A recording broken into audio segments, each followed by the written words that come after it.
boss, our administrator, the Kathleen Osborne, and this is Aletta B. Hello, hello. Hello, yeah. Betty and I are distant cousins. We have the same aunt, but from different sides. Okay. Yeah. Betty, I love your reds, your hair and your shirt. Yeah, I love that. This is a project that's a fraternity without borders.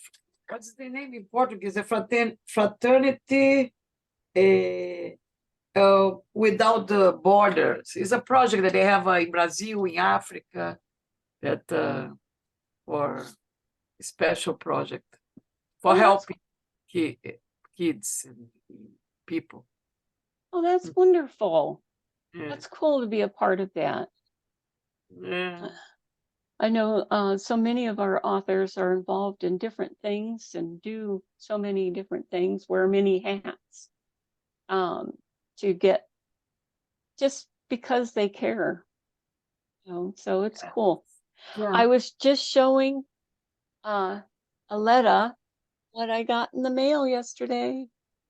Whoa, I'm so the book is excited. here. The book is Book here. is here, yes. Yes. Yeah, I have to get how is the I have to get the book. Yeah. Well, you could win it today. Ah. Mm. You Let could me be know one how of the to winners. get, how to win, how to get.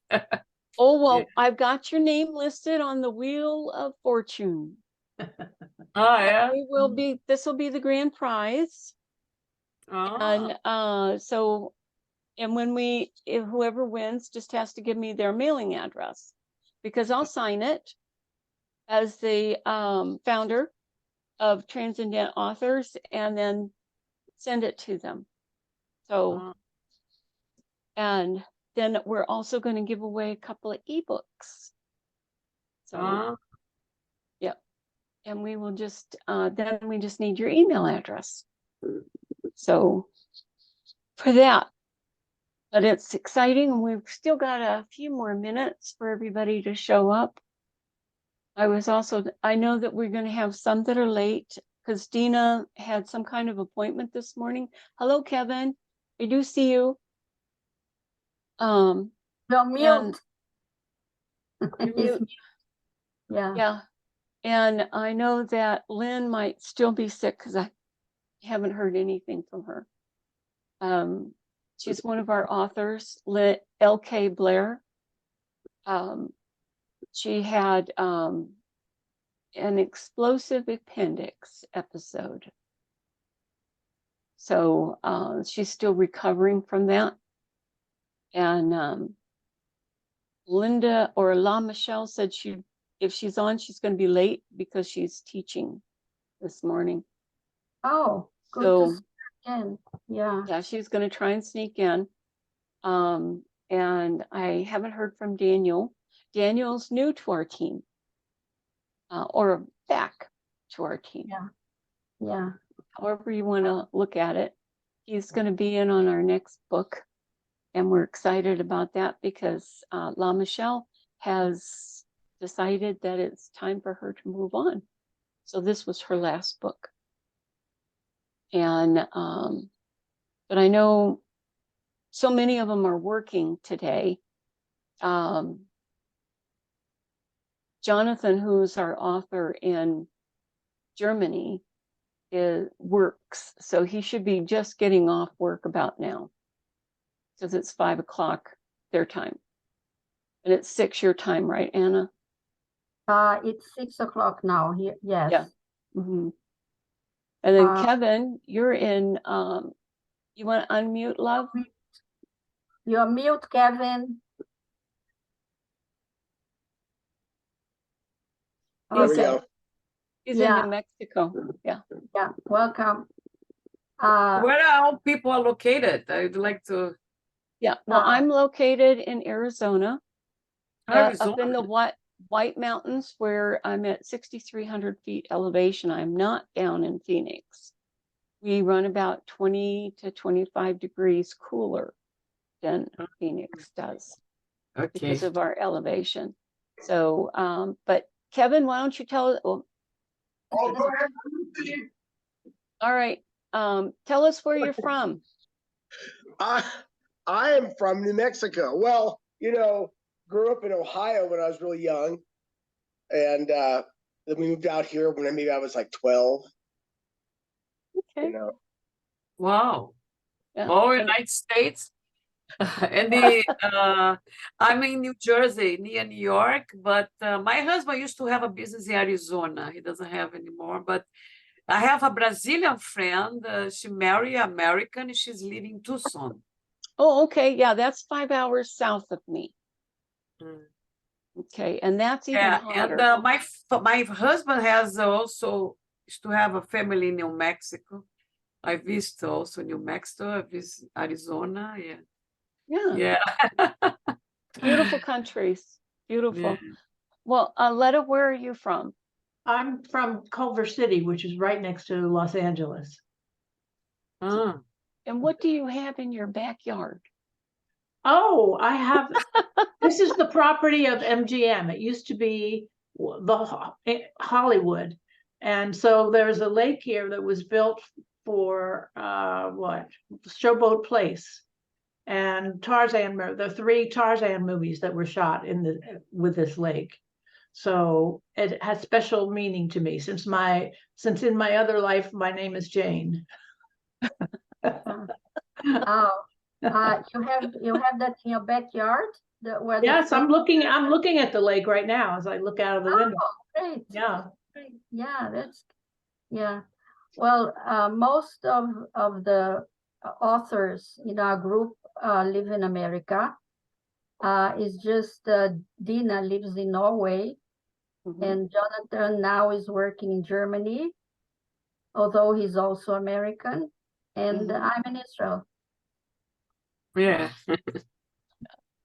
Dina right now is currently in the United States, and I think she's teaching a class, and as soon as she's through, she's going to be coming on.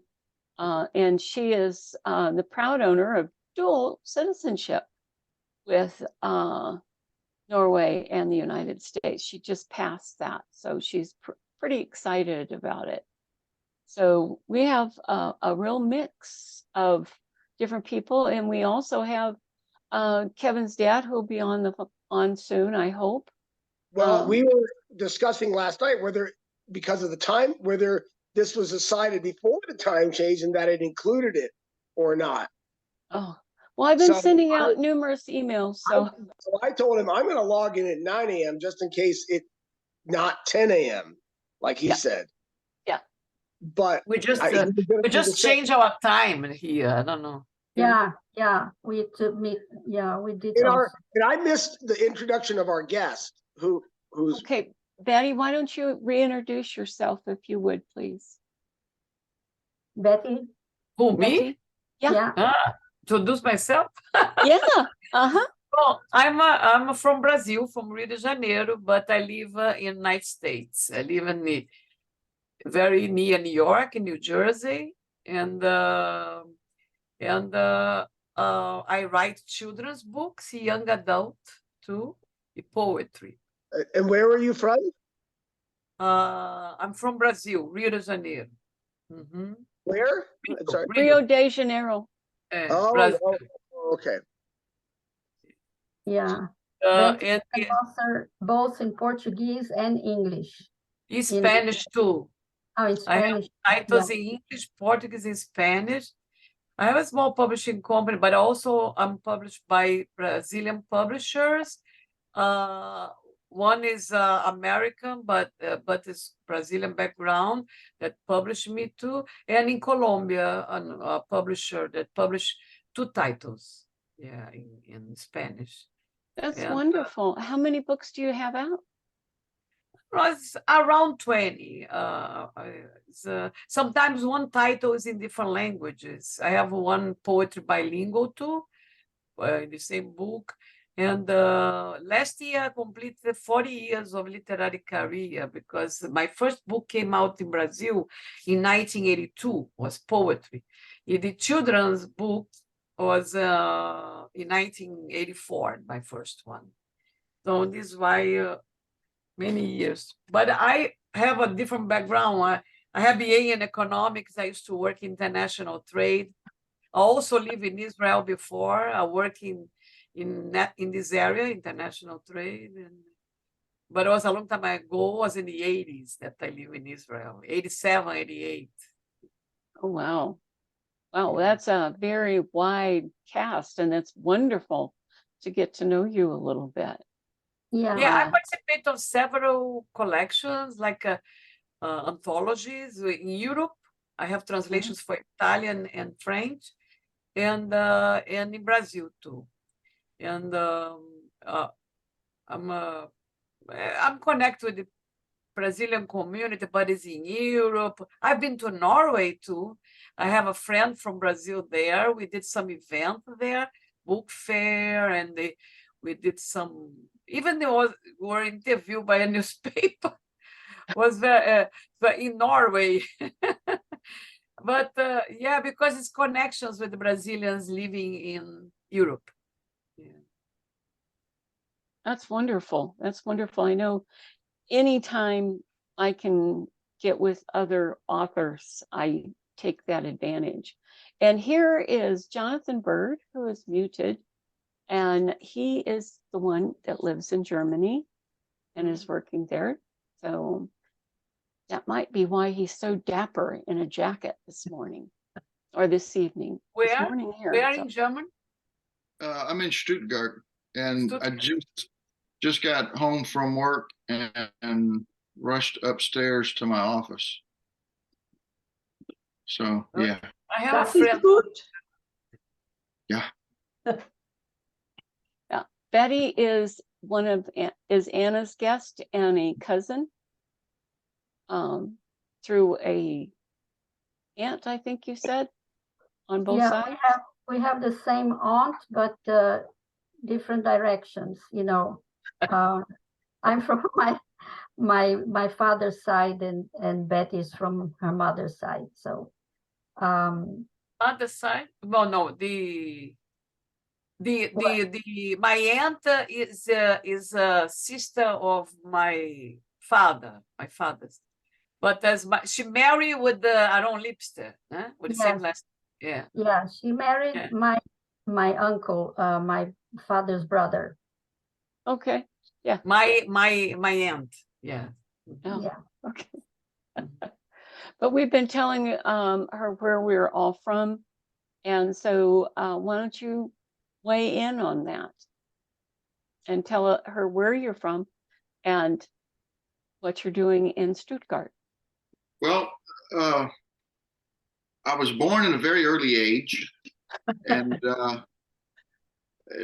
I was born in a town called Biloxi, Mississippi, which is one of the oldest cities on the Gulf Coast, the Gulf of Mexico. And I never imagined going anywhere outside of Biloxi. And once I left Biloxi, I've never imagined coming back. I've lived in several different states, and this is actually my second time living in Germany. And most recently in the US, I've now spent as much time living in Alabama as I spent living growing up in Mississippi. So I like to say I'm from the whole Mississippi territory. But anyway, I moved to Stuttgart about 10 months ago, back in January. And I work for the Corps of Engineers. So I work on the military installations here around Stuttgart. So I'm an oddity because I'm an engineer who can spell and knows a little bit about grammar. He's actually a quite good historic author. Not hysteric, but historic. I'm a little hysteric too, but Yeah. Whereas Kevin is our one of our horror writers, and he also employs a lot of poetry in his work. So And I'm from Indiana, and I'm a transplant because I'm military. I was military for 21 and a half years, and we traveled all over. Ended up retiring in California, and then we hated the politics, and we hated the taxes and the violence, and so we moved up here to a small town of about just under 10,000 people during the norm, and when the visitors come during the summer, it swells to about 35,000 people. So our infrastructure is for 10. So you can imagine how hectic it is. What's the name of the- It's called Show Low. Cholo. Yes, 2 words. Got its name because there were 2 ranchers that were fighting about who owned the town, and they didn't want to go to guns, so they decided to play poker. And whoever had the low hand won. And Cooley won. Rancher Cooley won with deuce of clubs. So our main street is called Deuce of Clubs. And we have 6 or 7 streets named Cooley, everything from Cooley Avenue, Cooley Road, north, east, south, west, Cooley. Same thing with Reed Head for the other rancher that was in the battle. But they've got a statue in the middle of town where they're playing the poker game. So it's You have quite a story there for the next Yeah. book. yeah, and we've got some interesting things up here because there's been a lot of alien sightings, and we've actually had, if you've ever heard of the movie Fire in the Sky, where the man was abducted, that was about 20 miles from where I live. Just Oh. about. Yeah. So, and very, very real. Did he come back? He escaped. Yes, he came back. He escaped. Was able to escape and come back, and told everybody. And other people saw the same incident, so there was collaborating, and they found that the trees around, because they were harvesting in the trees, they were working for the forestry department. The trees where the spaceship came down and the beam came down grew exponentially, Oh, much faster than any of the surrounding ones. So it just interesting. They did the movie and they did a lot of dramatization, and then he did another one that it was factual. And he says on there that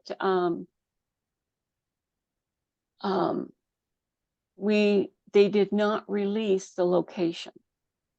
So if somebody tells you this is the location, these are the grid marks, don't believe. And this is Jerry, and Jerry, you've got Jane's name on you. Do you want to change it, or do you want me to change it? You can change it. I don't know how.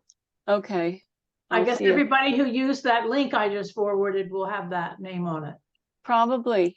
Yeah, that's the only way I could get in. I had all kinds of difficulties. Really? Yeah. Joshua was having trouble getting in on this link too. Huh. They told him he was locked out, Yeah, that's what I got. but you Oh. still got in. Pardon me?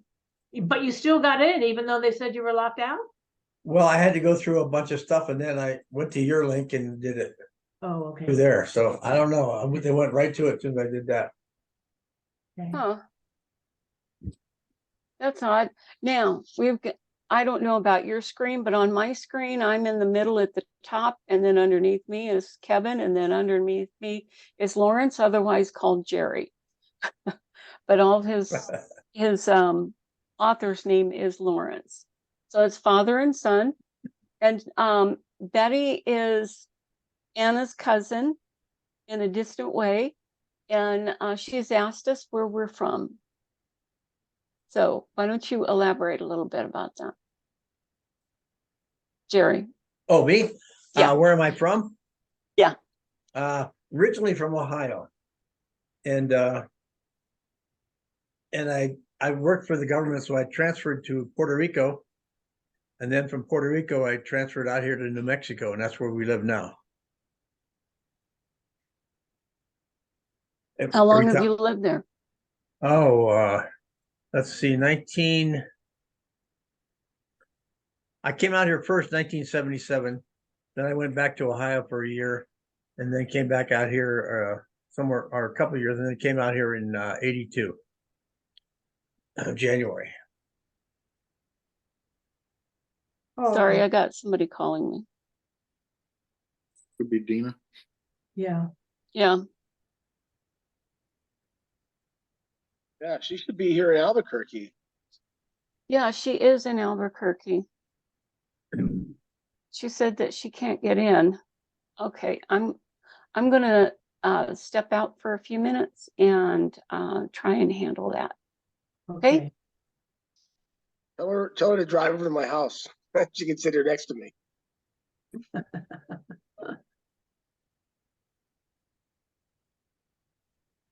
So Betty, when you signed in, what was your hope for today with our meeting? My hope. Your hope? And then I have a new hope. I just want to know more what you're doing because Anna, I know that she's involved with some writing things. But I would like to know more about and yeah, because I didn't have opportunity yet to before. Uh-huh. Yes, I want to, but I don't know. I don't know how long is the meeting too, because I have some appointments after. I don't know how long. Well, you're free. You're free to do what you want. Okay. You can ask us questions and whatever. You can not answer our questions. Do a little dance. Yeah. How did you start your writings? You started in Portuguese in New Jersey or in English? No, I And how? started in Brazil when I was living in Brazil. My first book came out in 1982. Everything was Portuguese. And after we create Sem Fronteiras Press in 1994, we published a bilingual book. And after we start publishing in English, because Peter, my husband, he's a writer too. He's American. He's from California, and we start publishing some. You start to negotiate, go to Brazil, negotiate rights, and visit book fairs, and we publish some books in Portuguese that we had already in English. I write with him in English, but I write by myself also in Portuguese. Depends. And now we have books. I publish some in Portuguese, some in English, in Spanish. But we create Sem Fronteiras Press. We have 5 titles in English, but these 5 titles, I have more books publishing in Portuguese, in Brazil, and I have also another company here, Underline Publishing in Orlando, that publish 4 of our titles, 1 bilingual, 2 Portuguese, 1 in English. She published in different languages. So you have your own publisher house? No, I have, but I'm not publishing anything right now. I'm trying to sell what I have because it's very tough. Because we have physical books. Nowadays, they do print on demand. It was like that, for example, Underline Publishing, we don't have a stock here. We have a print on demand and put in Amazon or participate of events, fairs and events in the Brazilian community in different areas too. Here in the United States and sell the books. But we are when you create our publish, it was 1994. In the after 2000, we launched several books. We still have a physical. It don't used to do 5,000 copies, 3,000 copies, 2,000 copies. You still have copies to sell. You're not launching anything. You're not producing anything else. We are trying to do for other companies. So you have other companies that publish us, that they have a more structure. And we are trying to promote our books more now than we are publishing new ones in our company, but I publish new ones in other companies. Yeah, it's a little mix. But they're all traditional publishing, not digital, not ebooks. No, I have ebooks because the publishers in Brazil, they put physical and ebooks. So I have I think I have two, also in underline published. I have two ebooks and 3 ebooks. There is one that is only ebook. I have 3 ebooks only, but they are physical books before. And one finished it. I have only ebook. I have physical in English, but the ebook in Portuguese sometimes. Yeah. It's a mix. I have 3 books. You can find in Amazon 3 books that I have. Yeah, I imagine that that's hard to try and push that many books. So you have to be looking for different venues, something like festivals and stuff like that, things that you can Yes. drive to and promote. I know Yes. we have some people here that went that route and others that went the route that we did as a group through Draft to Digital. We went with them because they will split the royalties between all 10 of us. We don't have to have an accountant. And that's the main reason we went, but they're also print on demand. And Beck, for those that haven't seen it yet, I got it. Oh, good. So, and I did, Dina locked herself out by trying so many times. So I sent her invitation from here to see if that will get her in. If not, I also told her to go to Kevin's, like you said, and she just gave me a big smile. So we'll see. And what about Yash? He's I also sent having- him a I'm note having and trouble too. I haven't heard anything from him. I sent Oh. him the same link I sent Dina. Oh, good. So we'll see, hopefully. I wanted to ask Betty a question. Mhm. Because you mentioned your books in Portuguese and in English. So do you write it in one language or the other, or do you do anything special because you know that it's going to be in both languages? I don't know if I understood well, but I have books that I write in Portuguese, but when I write with my husband, we write in English. It depends. We have books that originally we wrote in English, was translated to Portuguese and Spanish to publish in their countries. And there are books that was Portuguese, and it depends. We have different, all over the recent years, we are trying English and translate to Portuguese, but nowadays I'm writing Portuguese too. Yeah, depends. Well, I've I've been in Germany now about altogether maybe a little over 5 years, and I've tried to learn German, and actually I bought a German copy of a book that I've read 53 times.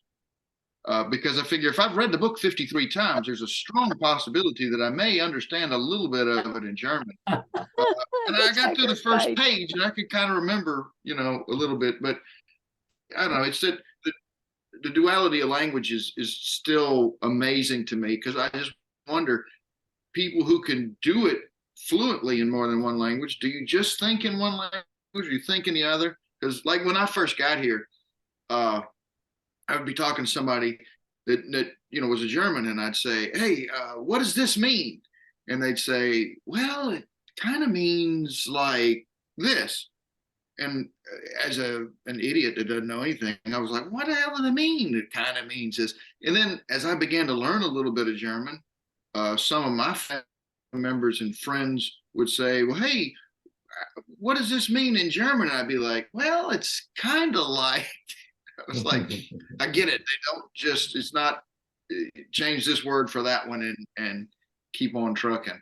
I think that's some of my Americanism that I'm wearing off of myself. It's I difficult. find I always Hey, learning- Michelle.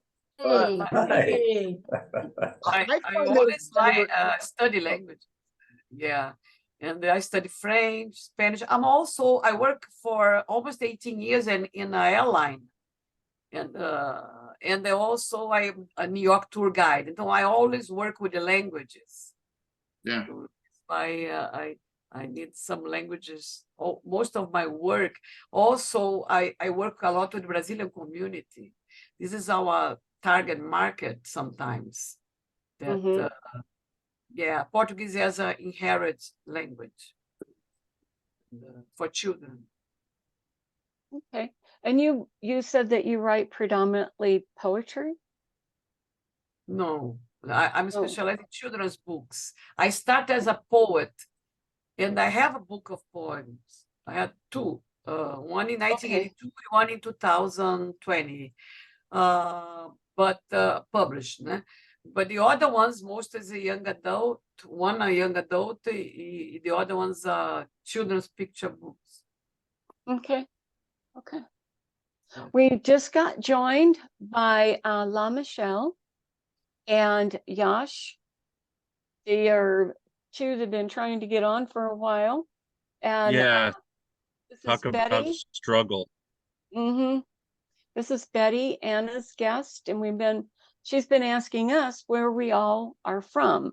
So, and then we started asking her some questions. So since you guys came on, Yash, you came on first. Why don't you tell us where you're from? And then La Michelle, you tag in after. Okay.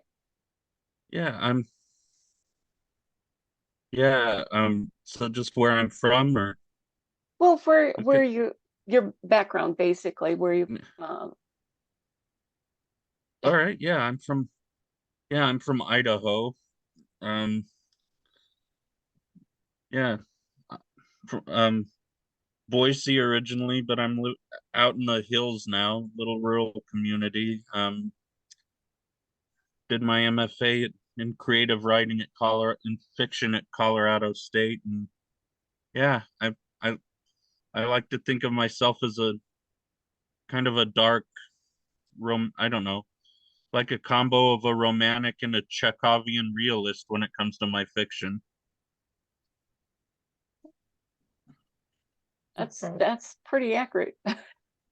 I have to ask a question to how you got together, how you decide to do this. I need to know more what's going on. It all Yeah. started, I had just written a first draft of a novel, and I had never written a novel before, nor a short story before. And I realized that I came to the understanding that my father had adult ADD and couldn't read long books. And then I found out that my goddaughter, who has had cancer for years because of all the chemo, can't hold books. And short stories are good venues for them. So I thought about it and thought, well, anthologies might work. So I put out a call through one of the groups. It's called Right practice. The Right Right Practice, and by Joe Bunting. And I put out a call to see if anybody wanted to join me. And the majority of the people here came from there. And if they didn't come from there, they came because they knew somebody here and they were invited in. But there's only been a few, Aletta, Anna, Kevin, myself, Jonathan, and yeah. Solia. Who?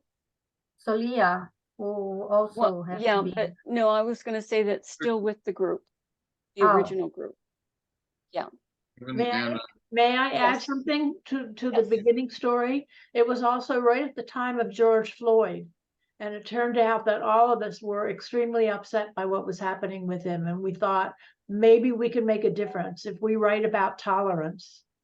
Maybe Mhm. that would make a difference in the world. Yeah, our So, first book was called Tolerance, and it Yeah. was about the intolerance Yeah. of 2020. And that's where we got the title for Deceit. There is so much deceit going around now. How can you trust? Who can you trust? What can you trust? Ghostbusters. Yes, Ghostbusters. There you go. There you go. That's how we got our start. And from there, we have now done our sixth book. We've done one series and 2 independent books that could become a series. Now, La Michelle, while you have a break, go ahead and let us know a little bit about you. Good morning, everybody. It's so good to see everybody. It's good to Yeah, see nice you to all. see you. Hi. Ew. I started writing in grad school and joined this group. I guess it's been 2 years, 2 years ago through Sophia. Sophia was leaving, and so she recommended me. And so I came into the group and joined the group. And I write human condition stories about real life, things that are happening, the homeless, loss of job, alcoholism, just real life stories. My characters come from and have situations or incidents and how it impacts their lives. And I think that's all I could say. I've been teaching, so I was teaching this morning, so that's why I have no voice. Again, it sounded a little hoarse, but it's good to see everybody. Now, Yeah, where are nice you to see you based too. out of? I'm Are you based out of, based- I'm in Connecticut. I'm in the United States. I'm in Connecticut. Ah, you are near me. I'm in New Jersey. Okay. So we're on the coast. We're right on the line together. We Okay. are Okay. Neighbors. We are neighbors. We are. I used to live in New Jersey, where? in Hamilton Square. So all the way down almost the last exit before the Pennsylvania Turnpike, Okay, out towards Princeton. okay. I live near George Washington Bridge, near New York. Okay. Oh, okay. Oh, so Okay. you're really close. Fort Lee. Yeah, Fort Lee. Yep. yeah. I know the area. Oh, wow. Yep, I know the area. Okay. Well, welcome. Okay. I thought we'd look at some questions for the different authors or for all of you. What motivated you to write for the first time? We'll start with you, Jane, or Aletta. Oh, okay. Well, let me ask you, I don't know if you can see this. Can anybody recognize what this is? An It looks aerial like view a of rune. Stone Age? Well, stone is right. It's called a fairy stone. Oh, okay. And the fairy stone is what inspired my first story and taught me about the creative process. And when I was 10 years old, my grandparents drove me through the Blue Ridge Mountains, and there's a legend there that the fairies had lived in the mountains and the hills and the vales for centuries. And they were so happy, and they would laugh, and they would flit around, and they'd call to each other and sing, and they were just very, very happy until one day an elfin messenger came to them and told them about the crucifixion of Christ. And they were so sad, they wept into the soil, and everywhere their tears landed turned into a crystal in the shape of a cross. Oh, So going forward, about 6 years, I was a junior in high school, and I had my first boyfriend, and it was really exciting.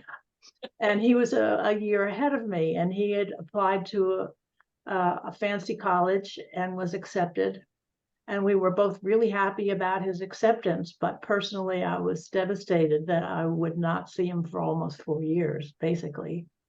Yeah. And so what I decided to write a story, and I wrote a story about a girl who was in love with a boy who was going to take a boat and go out to sea to explore the world.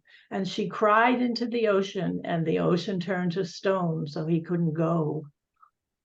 And that story was so satisfying to me that I realized I could change the way I felt. I could transform one kind of emotion into another, and that's really where I got hooked on writing. Oh, So, great. and I'm going to interrupt real quick and ask Dina to introduce herself. She yeah, has been struggling so hard to get through, and I so appreciate it. And then she can go on and answer the question. But Dina, you're muted right now. Hi. Yeah. Can you hear me? I don't know. Yes. Is this, Yes. I'm on a different computer and sitting in a little Airbnb here. What's the question? The question, well, first of all, where are you from? And just a little bit about you personally. And then Okay. the question is, what inspired you to write, to Oh, become a okay. writer, to write your Okay. first story? Well, that's I'm from California originally, Southern California. And right now I'm in Albuquerque because I have one son and this is where he lives, in Albuquerque, New Mexico.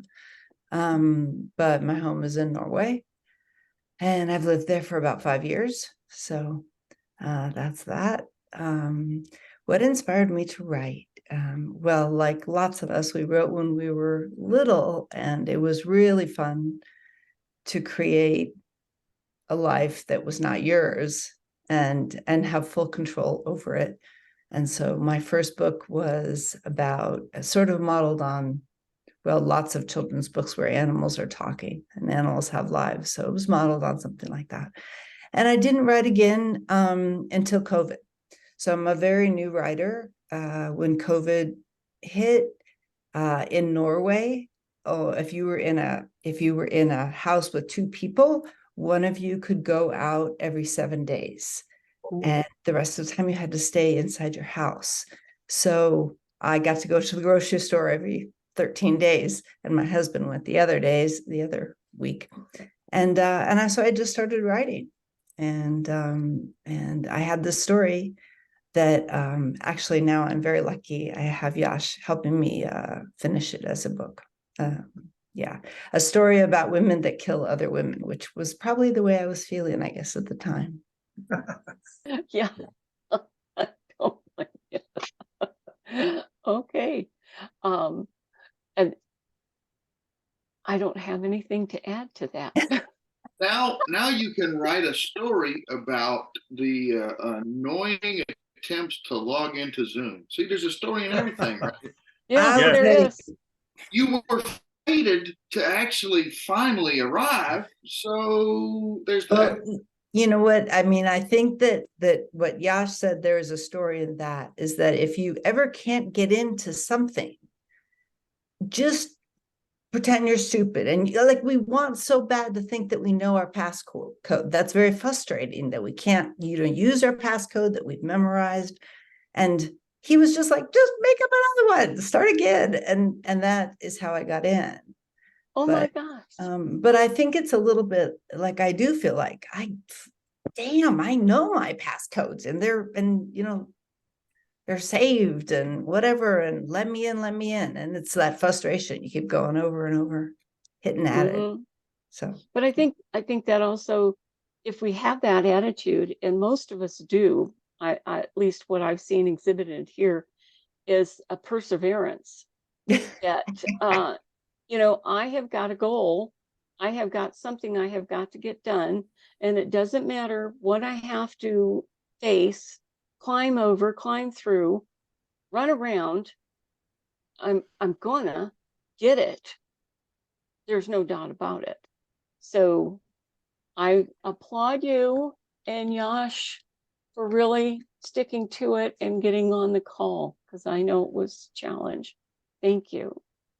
Anna, how about you? What inspired you to write? Well, since I started to learn, actually, I was taught the alphabet. I would just write all kinds of anything at the back of my notebooks, and I wanted to try my reading skills. So I would read every outdoor thing that I saw, when I drive, when I drove the bus to school or whatever. So I'll write it down. And later I started to write just short stories for myself that I never showed anyone. And when COVID started and I wasn't working anymore, I was, pension. I went into write practice, and I was surprised to see people had anything to say about my stories. I sent them for feedback, and people gave me feedback. So I was surprised that, well, actually, not all of it is rubbish. Mm-hmm. And then through all that feedback, I met Kathleen, and Kathleen invited me to join the group.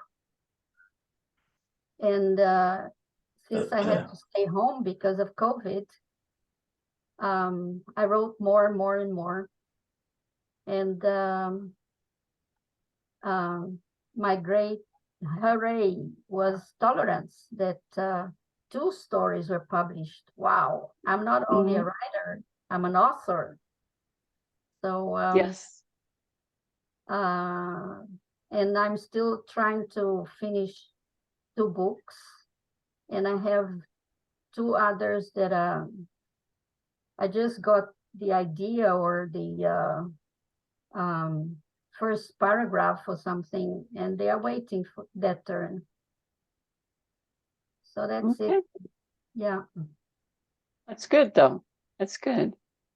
Different from Aletta, different from Dina. Every one of us approach it differently. What about you, Jerry? How did I begin writing? Yeah, yes. A lot, well, I don't know, a lot of my stories come from they're related to personal experience. Most of them are, as I think back on them, just things that happened, and they, of course, they expand, the imagination takes over and takes you other places. But there's always a something that's related to my backgrounds. And I started writing when I was just a kid, like most of us here. We just have, I go to a movie, I didn't like the way it ended, I come home and rewrite it. And and that's just the way I just been doing stories my whole life, I guess. And I don't know, that's about it. People just have a feeling that they have to write. Yeah. I mean, it's not something that, you're not any kind of major artist or anything like that. It's just that things happen to you. Like people who paint pictures, they paint them because they have to. They don't want to. I mean, they don't necessarily want to, but they have to do it. And writers are the same way. We write stories because they're in our heads, and if we don't get them out, they're going to drive you crazy probably. So we write them down. And I don't know, it's just the way I feel about it. Hey, how about you, Jonathan? Unmute yourself. Yeah, I muted myself because my phone keeps dinging because my daughter keeps texting me from downstairs. But I don't really know when I started writing, but I know I started reading before I had memories of reading, because I remember picking up books and going, I don't want to read this one again. And then I was 9 when I read my first 1,000-page book, right? Because 9-year-old will just pick up a book like Centennial by James Michener and start reading it because it's fascinating. And James Michener is I credit him as one of the top 5 most influential authors in my life. And I think he's really the only one living that I didn't communicate with while he was living while I was alive. There's one that died before me. The other 4 were living in my lifetime, and I've talked with most of them. But I started writing. I think I've written everything. I've written plays. I've written songs. I've written short stories. I've written a lot of stuff. And I remember in college, I took a 400 level class on the war between the states. And when I got done with it, I said, I now know more stuff about the war between the states than anybody that doesn't have the initials PhD after his name. And it was supposed to be a 15-page paper, and I got docked points because it was 19 pages.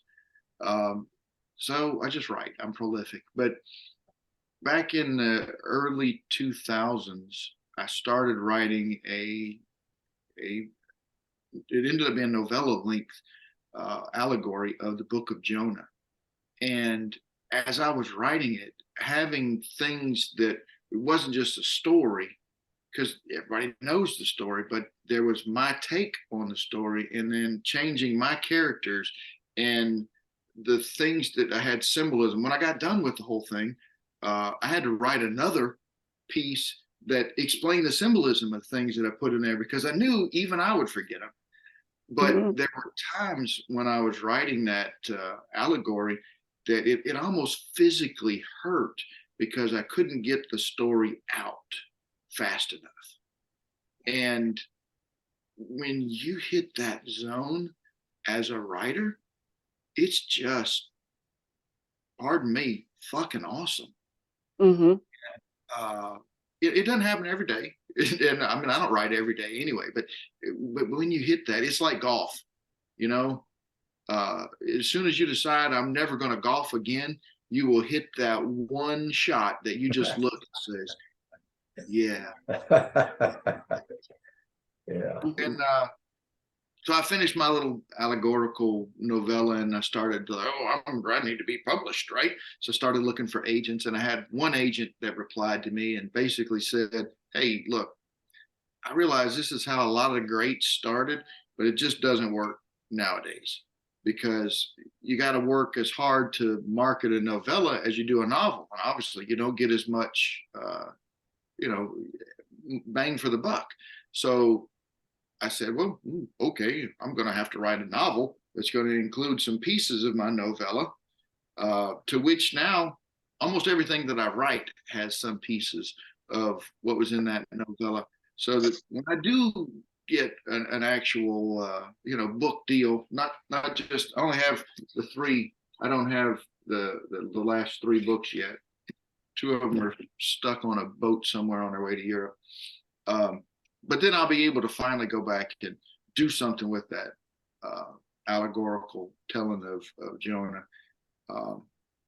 But the story that I wrote in Deceit is actually the beginning of a new historical fiction story that I'm writing. And it didn't hurt to get it out, but I couldn't get it out fast enough. And I've had several people that read it that said, well, what happened next? So in typical writer's fashion, where our to be written pile is almost as tall as our to be read pile, I'm trying to finish wrapping up my, matter of fact, I got it sitting right here because I printed out my military Your thriller opus? for soldier. Yeah, it is basically my opus. And I do have a completed historical fiction novel that I used an excerpt from for our summer anthology. But as soon as I can get this done, the goal is to get this final draft, which will probably be draft 4 or 5 by the end of the year. Then I'll be able to get back to my historical fiction story that will continue the story that I put in Deceit. And somehow there's going to have to be fate in there, because that crap's coming back. Yeah. Jerry, you got your hand up. I have a question. I have to ask this. I'm surprised nobody else has asked it yet. Jonathan, what book have you read 53 times? Riders and the Galaxy. Yeah. It's the Hitchhiker's Guide to the Galaxy. Oh, Yes. okay. I mentioned 5 authors, right? Well, Douglas Adams is also one of those 5 authors that was very influential in not only my style, but there's a point in the book where the number 42 is incredibly prominent. And any fan, the 2 things they're going to say about Douglas Adams are 42 and you got to know where your towel is. And so I tried to, one time, I was probably in high school. I was like, I don't care. I'm going to read this thing until I've read it 42 times. And I read it 42 times. And then a year or 2 later, I was like, I kind of missed the story. I'm going to read it again. And then one day I realized I've read the book 1 time more than years I've been alive. So now every year in my birth month, if not earlier, I pick it up and I read it again. So you can stay even? Ahead. Okay. So I've read it 53 times and I'm 52 years old. So. Okay. Kevin, what about you? I think like most people, you start to rehearse a story, like you make a story up. And as I'm driving or I'm walking, I rehearse that story again and elaborate on it more. And often it comes from, even when I was in college, I would be reading a biology class, reading about some snail or some historical figure or something. And as I'm reading, I would start to manufacture some fictitious event that revolved around it. And then I'd have to stop and read it again to get the truth and not what I made up in my mind. And I would do this all the time. And I always wanted to write these things down, and I honestly didn't believe that I could. I didn't believe that I had the talent or the patience, these things. So I never tried. And then about 6-7 years ago, I think I just tried. And it just started to pour out. Before I knew it, so I had 40,000 words. I was like, my God, I'm like halfway to a novel. Wait, I can do this. And I started then trying to, break down events into chapters and really having a cohesive idea that, came from beginning to end. And then I did that. I really wrote 2 that both needed a lot of work.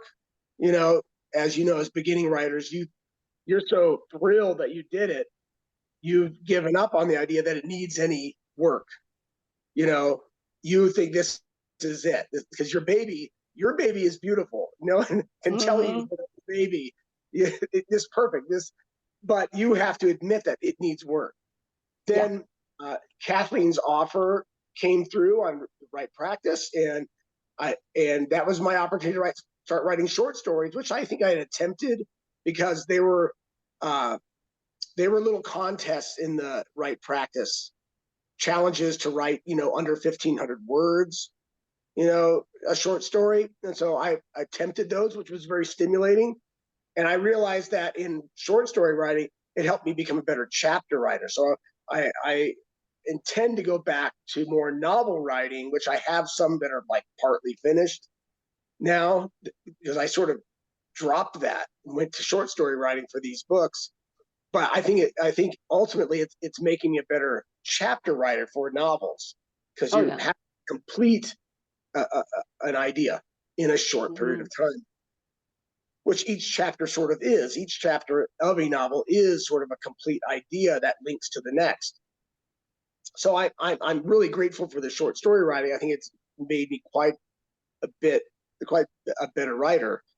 So, but yeah, that's how it all kind of started. Not thinking I could, but having profound imagination, and now I've been able to make sense of it, sort of bring those things together. It's been good. That's really cool. I know everyone is a valuable part, because each one of us brings something else to the table, and we support one another and encourage one another from our own way. And that in itself is such a encouragement, such a uplift of our, at least my spirit, to hear something from each one person in the group, because they come from such different backgrounds, and when they can offer encouragement, that is really powerful. Linda, La Michelle, unmute yourself and share. So I grew up in a household where reading was mandatory. From I'd say probably elementary school. I can remember like second or third grade, sitting outside under a tree reading. I mean, we were required to read books. There were encyclopedias, all kinds of novels in the house. And I just enjoyed reading. I've always enjoyed reading. And then when I started working, I started writing book reviews for a local paper in the community. They were looking for somebody to write book reviews who read, and I read. So I said, okay, well, I could do that. And when I was in grad school, I actually had a concept, an idea for a novel. And that's when I really started. By the time I finished my dissertation, I think I had probably about 50, 60 pages developed. I had started developing it. And then I workshopped it for 2 years at one of the colleges here. And so now the novel is completely written. I finished the novel. I'm in the third edits. It's been developmentally edited twice. And so now I'm really like in the nuts and bolts of deeply editing the novel itself. Hopefully have it finished by next summer, and then really start shopping it around. I have a couple people that are interested in it. But the writing, I think for me, and also writing the short stories has allowed me to take other ideas and concepts and just improve, develop the scenes better, make each scene better, make the character better. I tend to be very descriptive in my writing. And that was one of the things in workshopping it, my novel. People would say like, okay, can you take out some of the details about the elevator here? Can we just take some of that out and give us something else? But I think that setting is very, very important in storytelling. And my experience with this group has been that writing my short stories has allowed me to really develop settings for my characters and give my characters like breathe life into them. And so I'm going to continue to write. I'm not stopping, even though I'm not here. I am writing. I am writing every day. I am editing, working really hard. I'm working with a couple of people to get my novel done. Well, you will be missed, but we're grateful for having had you in our midst. Well, thank you for the experience. Thank you, Walt, for the experience and the opportunity to share and to learn. Because it's helped me to become a better writer. I think it really has helped me a lot. And so I'm appreciative of that. I'm very appreciative of that. Okay. Yash, you're up. Okay, and the question was what inspired you to write? Okay. This is a tough, this goes way back also to childhood, and I've always made up stories. I mean, whether verbally or in writing. I mean, certainly, for example, as a funny anecdote, when I was 4, I think I went to a wedding, or there was a wedding my parents were going to. Mother bought one of them a gift, and I, being a 4-year-old, was puerile and jealous. So I said, "Hey, when do I get a gift?" or something to that end. She said, "When you get married." And I kind of made up a fictitious wife right on the spot. But the first story I remember writing on paper when I was 5 was called Mr. Lump's Pump. I think that was the real break. The story of a guy whose irrigation pump busts. But I've been into writing for years, but I think the real spark came when I was in undergrad and I started taking some classes. And then and I joined this wonderful writing group, Writers Write, and which was good to be able to get my work out in front of peers, and it also helped me in terms of getting into an MFA program. So that's Awesome.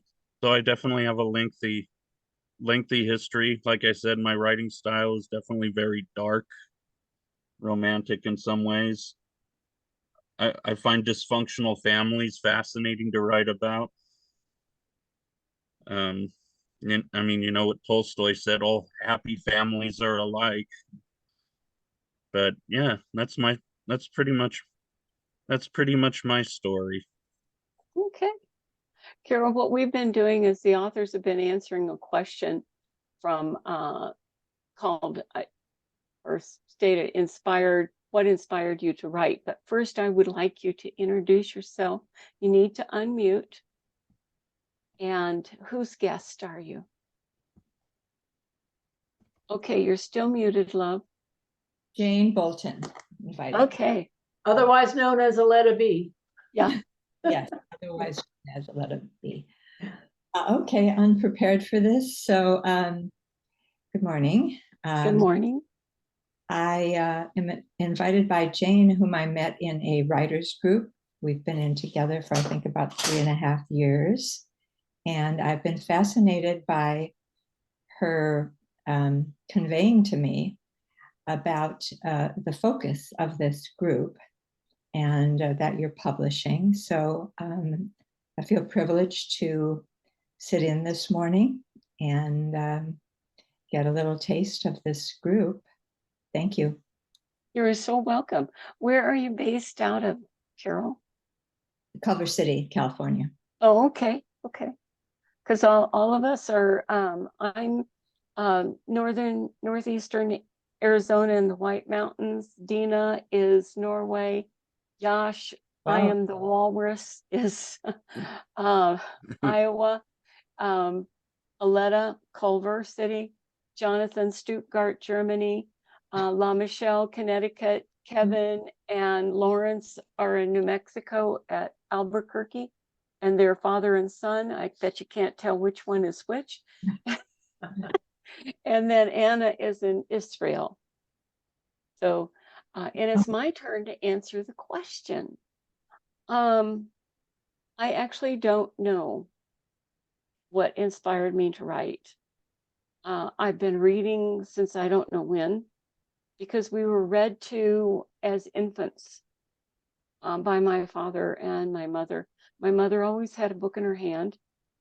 Her favorites were the mysteries, Perry Mason, all of that genre in there. And I remember one time she came to visit me when we lived in California, and Palm Springs is just over the hill, 45 minutes away. And she said, oh, Palm Springs, that's where all my mysteries took place.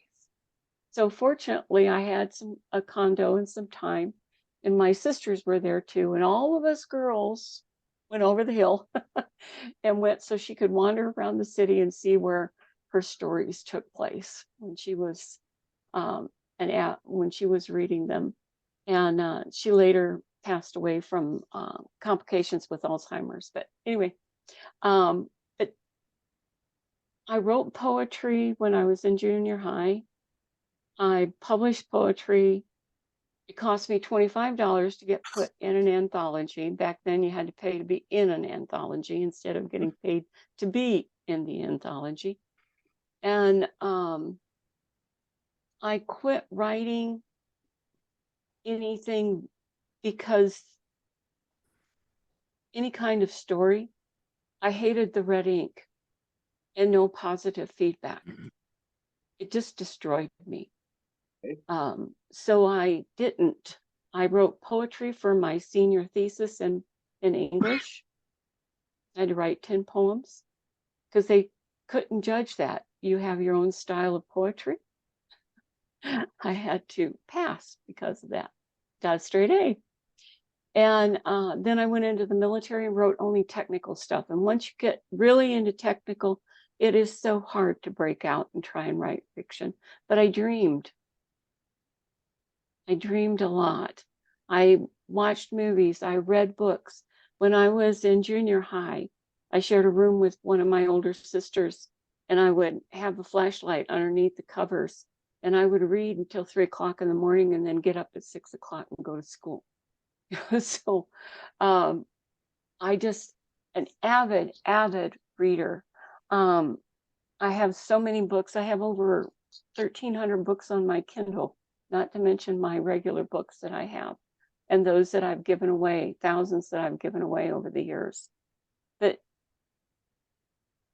when I retired from the Air Force, then I had 2 other careers, and my third career, I hurt my shoulder, so I couldn't do it anymore.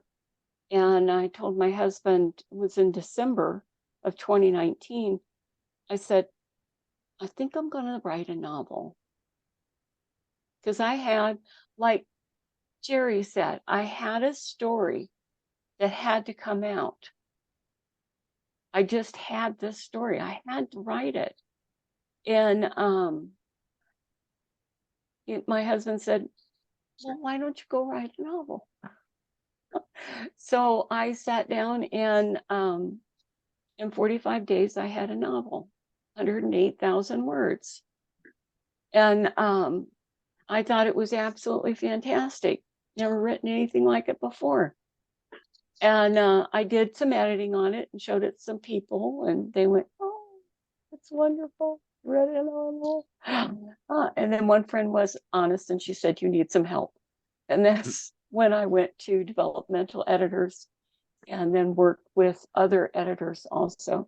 And it is now, that book is now due out by March of next year. And it's called The Dream Brides. But I have another book that's coming out next month in December, and it's called King of Onus. So since doing this, I've completed basically 2 novels. And actually I've done 4, because I wrote one for Vella, Kindle Vella. And I wrote another one also that nobody has seen yet.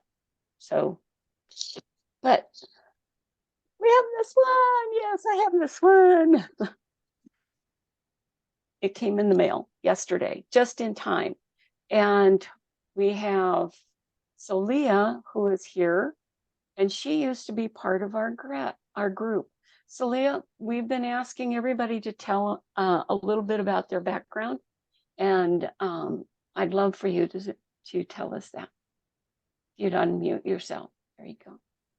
Oh, sure. Thank you. Thank you for having me. I'm Solea. I'm Sofia. I write as Solea Saj. I write contemporary fantasy.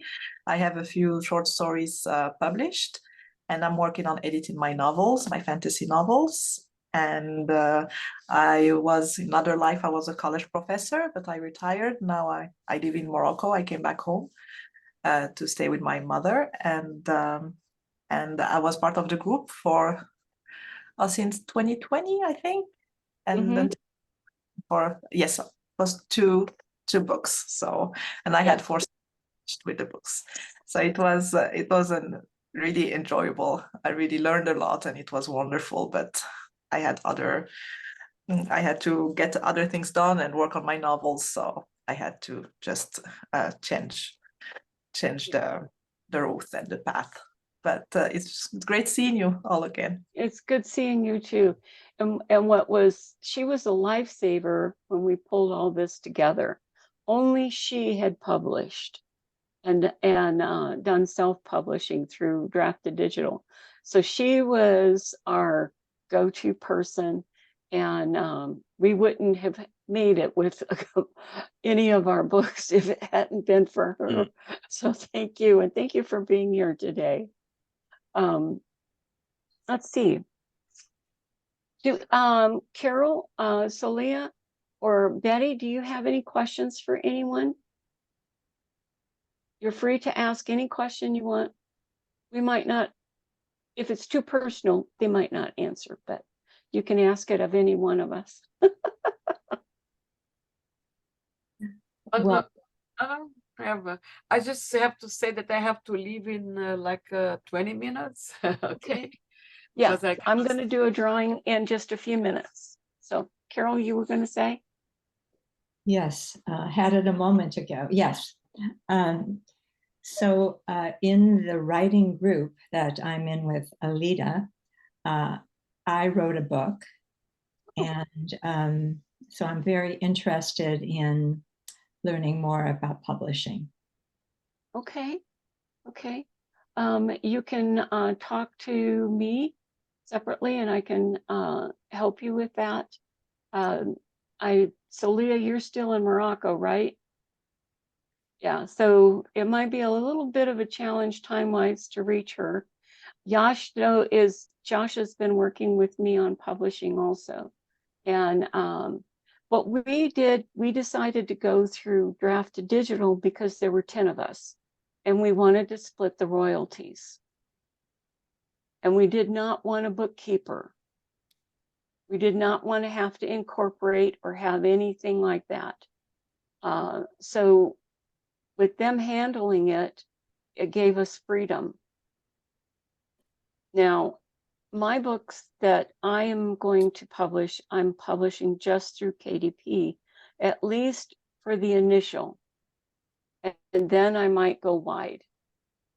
And it's fairly easy. The biggest thing is the preparation.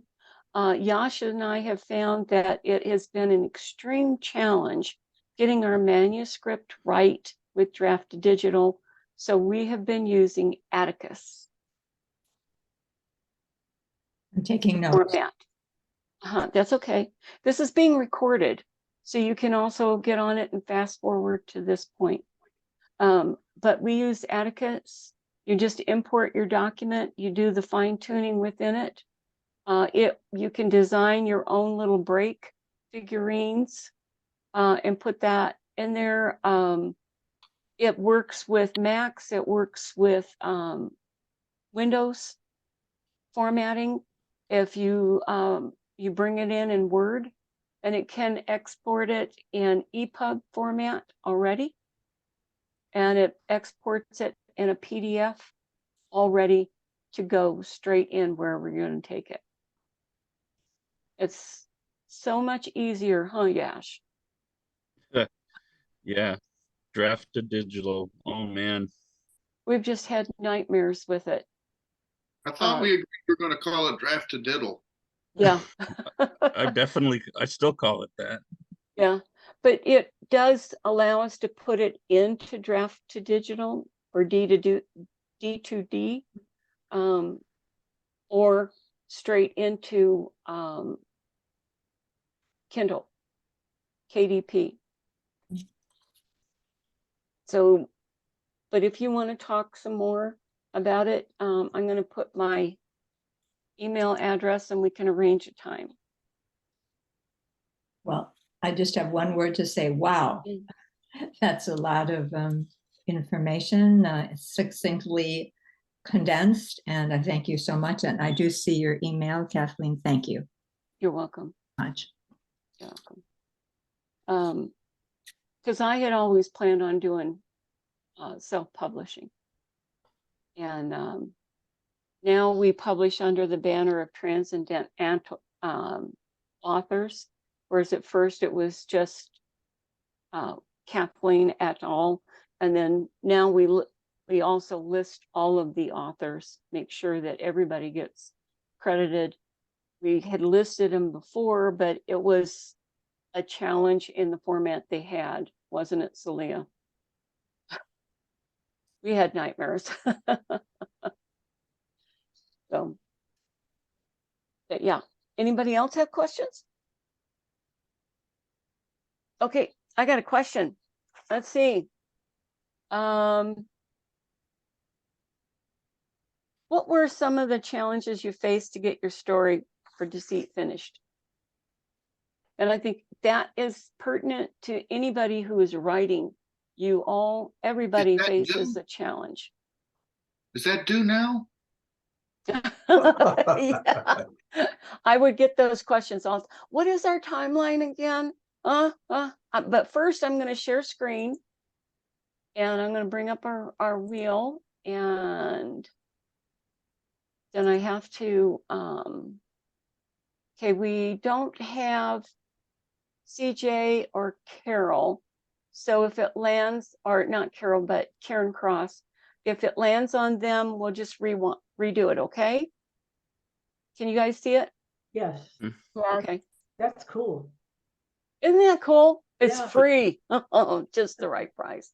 The beach ball of deceit. Okay, so we got to spin Oh. again. I'm going to remove her there. And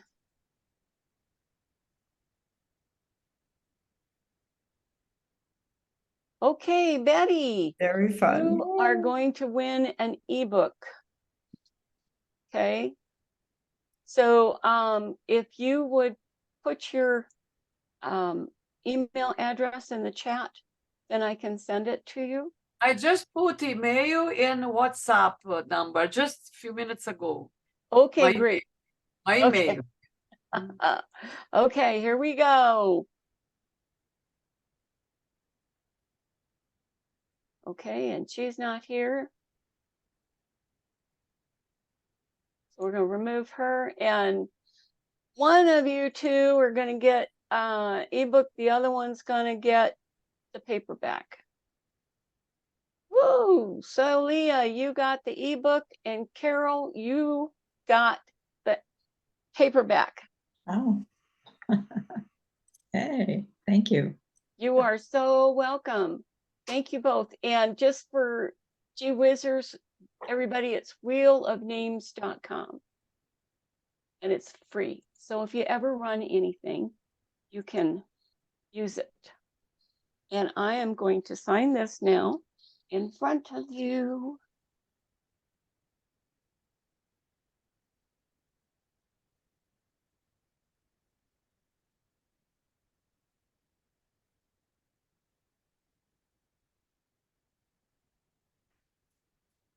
And I need your address in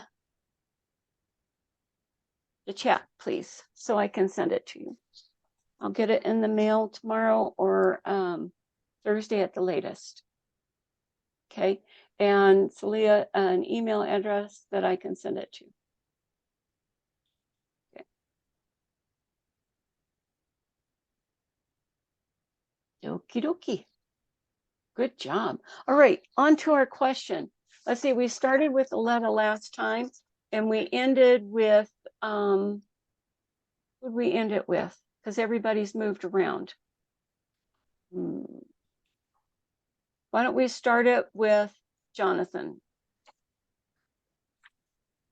What challenges did you face?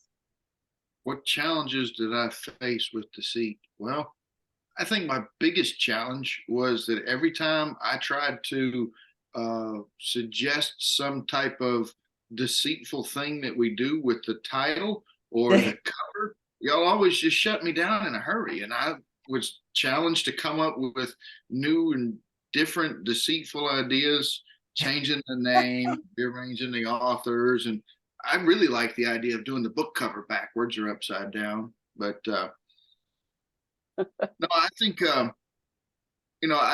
kind of had decided to do an excerpt from the story that I haven't written yet. And when we did summer, I took a completed historical fiction novel and found a spot that it had a full short story arc to it. And then this was kind of like the opposite. This was taking a story out of a novel that hasn't been written yet. So it made it really difficult. And the story in particular that I chose, I started from the beginning. But have you ever tried to tell a story from the beginning? Because before you understand this is what happened, and this is what happened, and this is what happened, and this is what happened, and Yep. Everything keeps backing up. So I think probably one of my biggest challenges was just to figure out where to say draw the line here and start, and let's move forward. Okay.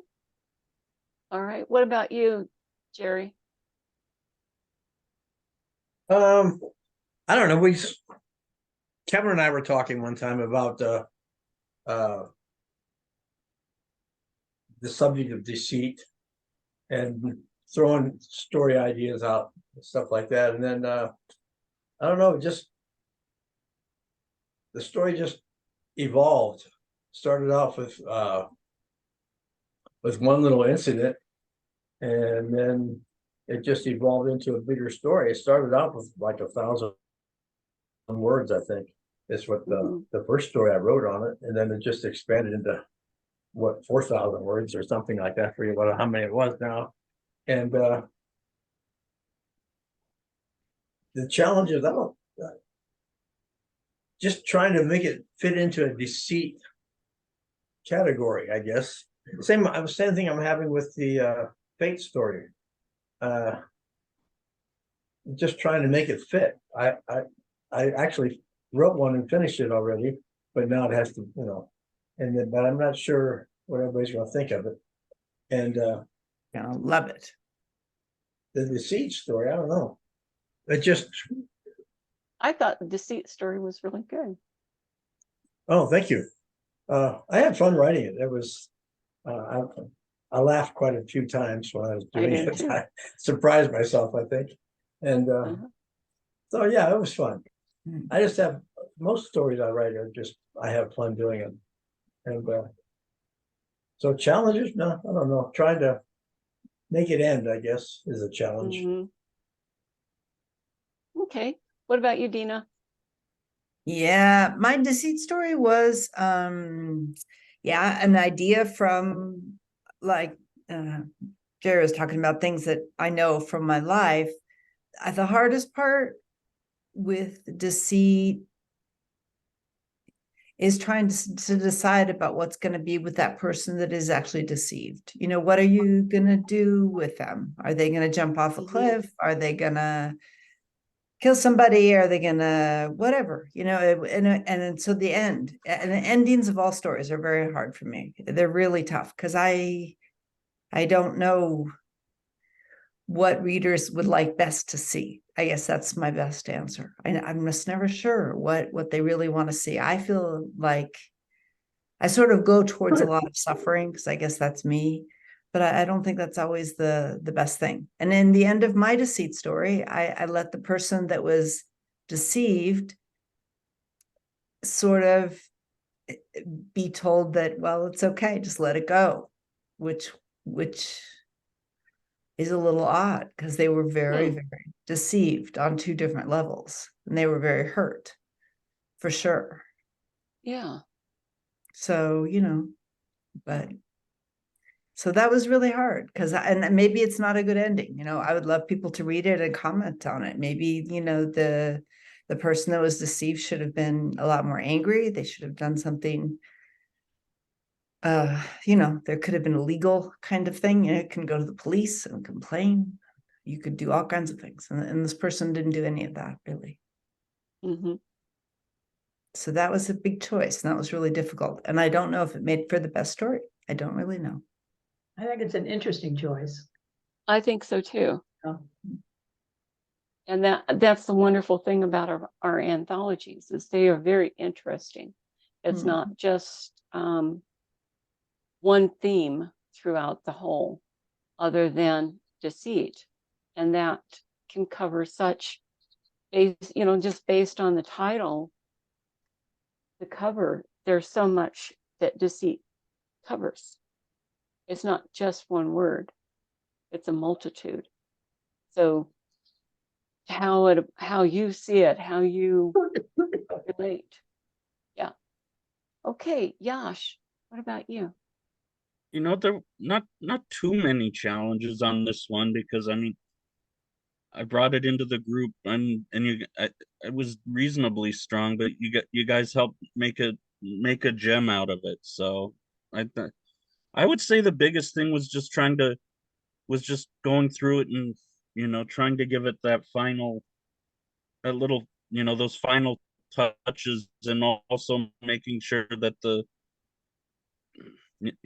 that it and making sure that it really worked, because it's a second person story, and but yeah, this one, yeah, it's very unique. because I don't normally pursue second story, but it's very well done. And it's funny because I think what's funny is I think what gave me I know second person can be daunting, but I think reading Choose Your Own Adventure when I was a kid helped plant the seeds for it. Okay. What about you, Aletta? Well, my story is called Blame It on Mardi Gras. And when I started writing the book, I didn't know anything about Mardi Gras besides bared bosoms and beads thrown around.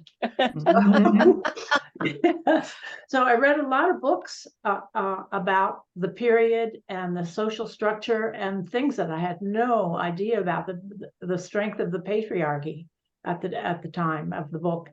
And so that was one thing I did a lot of research, and normally I just have to look up one or two things, like what's the name of that flower, or do elephants sleep on their sides or standing? So this was new for me to do all that research, and very exciting. And because of the structure of the story, there are two timelines and there are two stories, and with different characters at different times in different places. So part of it became, how do I balance these things so it's clear, and it's clear when one is taking place and when another is taking place. Thankfully, I was able to use italics for one of the stories and just plain typeface for the other, so that helped a lot. But doing research was the main thing that I'd never done before, and I liked it so much. I'm going to do it some more for the next one. Cool. The end. Okay, how about you, Anna?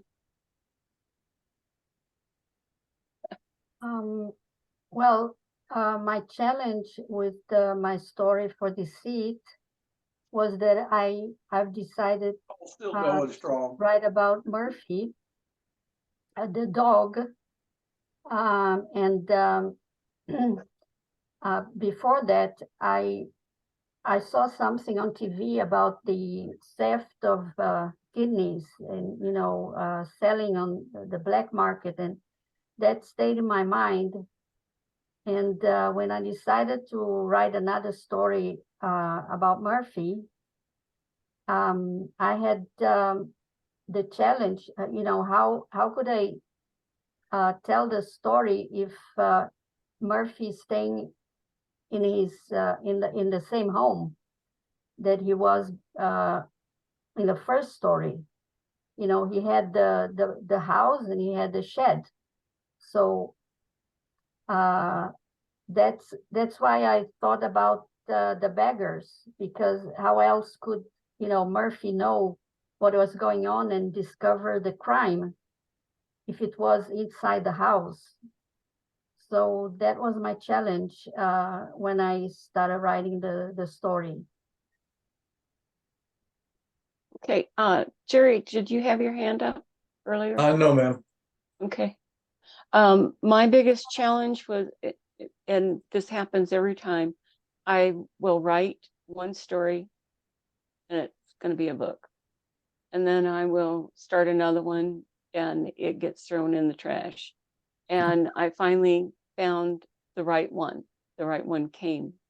But that was the hardest part, was the first one, trying to put a square peg in a round hole. It doesn't work without shaving the corners. So needless to say, you got the best of what I had at the time. So, and we have Karen Cross that showed up in, can you say hi, Karen, to us? You're muted. Yeah. Hello. Hey. Hey. Hey. How, are you Aletta's guest? Yes, I am. Okay, I'm so sorry with the mix-up in time for you and Carol and all of us, with the time change on Sunday. It just, and the Zoom link was off on time. So I just apologize that you came in right when we are closing, because I it is. apologize too. No, don't. we will have another one next November, and hopefully it will not be immediately after time change. Right. That's We can make sure of it. We can plan ahead for time right. change. Do it before Yeah. the time change or We whatever. can. But Exactly. But we would like to hear a little bit about you before we sign off. A If you would, little bit Karen. about me. I'm sorry. I thought you were talking about your book and your stories. I really don't have anything to share. Oh, that's okay. No, it was, we've asked each of the guests to tell a little bit about their background, where they're from. You're a world traveler, Karen. Ah, yes, I am. Ridden in ostrich. I am. And most recently, I was in Indonesia for a wedding, and it was one of my former students is Balinese, and she had a beautiful, amazing Balinese wedding. It was really wonderful. wow. That sounds like a lot of fun. Okay, well, I hate to do this, ladies and gentlemen, but we do need to close it down. Great. It was wonderful talking. It was wonderful talking to all of you, and we will hopefully see you in the future for something else we're going to do, whatever it Yeah. is. We haven't Thank you, decided yet. Karen. Thank you, Carol, for showing up. Thank you. Nice to Yes. have you. Yes, both of Thank you you very for weathering Okay. the storm of links. Yes, because Yeah. we had some of our authors that couldn't make it on because the links were It- terrible. But what I'm hoping is Dina writes a story involving an angry woman trying to get onto a Zoom, Right. and she becomes a hitman. Right. There you go. I'll have to figure it out, how to kill people remotely. Yeah. Ooh, the remote killer. Right. Good night. Goodbye, Ciao, everyone. ciao. Bye-bye. Bye, everybody.